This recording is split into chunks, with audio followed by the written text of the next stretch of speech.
Hi, I'm Rick Rosales, owner and founder of Runway LLC. We deal solely in repair, reconditioning of hydraulic paving vibrators. These are vibrators that go on standardly the Wyco and CMI machines, as well as the curb machines like Miller and Power Curver.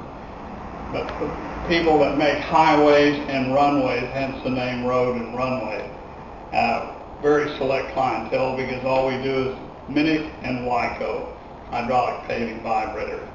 We're the authorized service center for both companies. When the vibrator comes in, it's usually just full of concrete and a big mess. And we take all the concrete off, we cut off all the hoses, and we polish it down, take everything down to see if we can find any nicks or holes that concrete may come in and ruin the vibrators. But we take everything down to the smallest part. And then when we rebuild it, we replace all the bearings and seals and fittings and hoses and clamps, and it looks just like a brand new one. So we guarantee them just like a new one.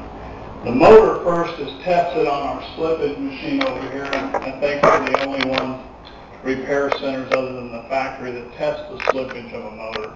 And what that means is that we run it at the full RPMs and hold the tank and see how much fluid slips through the gears backwards. It shouldn't be more than a half a gallon of fluid. If it's any more than that, we scrap the motor and replace the motor, because it may test good here and up to factory specs here on the test stand, but when it gets out there in the field and has a load on it, it doesn't last long. So we take the time to do that. Then after the vibrator is fully assembled, it goes on the test stand and it's run at the full 4 gallons per minute, like it would be at maximum on the machine. And it must run at the factory specs of over 10,200 RPM. And that way we know that it's running at factory specs. So these are fully tested and they're date stamped so that we know when we did it, and we can give warranty on that based on that. But we'll take your word for it if you had it in the shed for 6 months before you put it on there. We'll take your word on how we do it. We're going to move over here and I'm going to show you some more about what they look like when they're finished. They don't look the same, do they? Well, that's number one. This is a Minnech right here. But this is the way they go out. We take the time to paint them, primarily because I can spot them clear across the yard that they've been worked on. And they're going to get, the minute they hit the concrete, it's all going to be covered up and changed. But we replace all the hoses and the clamps, and if you'll notice, we use this clear hose here for the over hose.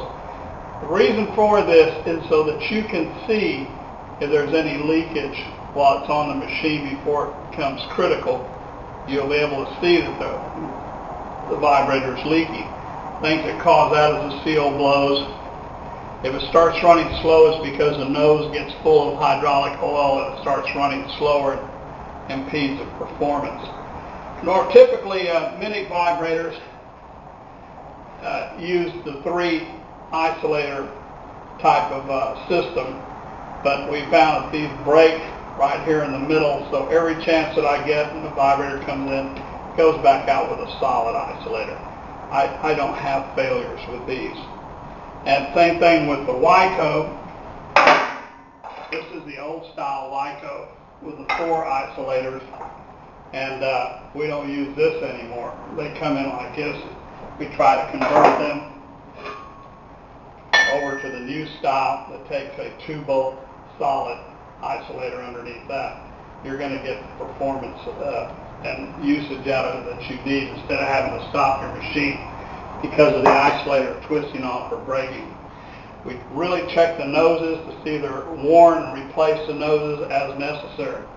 The standard overhaul charge in here, or the minimum, is $399, and that includes all the bolts and nuts, hoses, clamps, seals, and QDs, and the standard repair. The only thing extra that would be is if the nose is worn are broken or if the housing is dented and has holes in it, and we replace that housing, or we have to replace the clamp or the bottom plate, those would add on to the charge of the standard vibrator. But you're going to be happy with this thing when it comes out, and it's going to run like a new one. And give us a try.